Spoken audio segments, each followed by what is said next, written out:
అంటే వాస్తవంగా కొంతమందికి ల్యాండ్ ఎక్కువ ఉంటుంది మామూలుగా, వాస్తవంగా వాళ్ళంటే పూర్వీకుల నుంచి వచ్చింది, కానీ తీరా చూస్తే రికార్డులో మాత్రం తగ్గిపోతూ ఉంది. సో దీనికి ఎట్లా పరిష్కారం?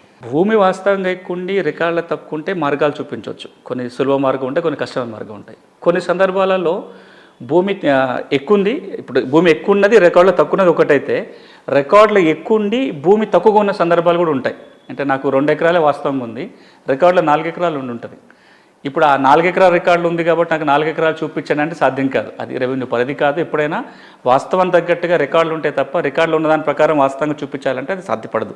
ఇప్పుడు మీరు అన్నదాన్ని మాత్రమే ఏదైతే నాకు భూమి వాస్తవంగా ఎక్కువ ఉండి రికార్డులు కనుక తగ్గినట్లయితే అది 2-3 కారణాల వల్ల జరిగి ఉండొచ్చు. ఒకటి, నాకు ఎక్కువ ఉన్నది ఈ సర్వే చేసినప్పుడే పొరపాటు జరిగి ఉండొచ్చు. అంటే టీపన్ తయారవుతున్నప్పుడు లేదా తర్వాత కసరాపహన్ సేతువారు తయారవుతున్నప్పుడు తప్పు జరిగి ఉండొచ్చు, అట్లా ఇబ్బంది అయి ఉండొచ్చు. లేదా సేతువార్లోనూ టీపన్లోనూ సరిగానే ఉంది కానీ ఆ తర్వాత కాలక్రమేణా రికార్డులో పహానీలో తప్పు 1Bలో తప్పు జరిగి ఉండొచ్చు. లేదా నాకు అది ఖాళీగా ఉంటుంది. లేదా నాకున్న భూమి ఏదైతే ఎక్కువ నాకు రికార్డులో తగ్గింది వాస్తవంగా ఎక్కువ ఉందో ఇది ఇంకెవరి పేరున నమోదై ఉండొచ్చు.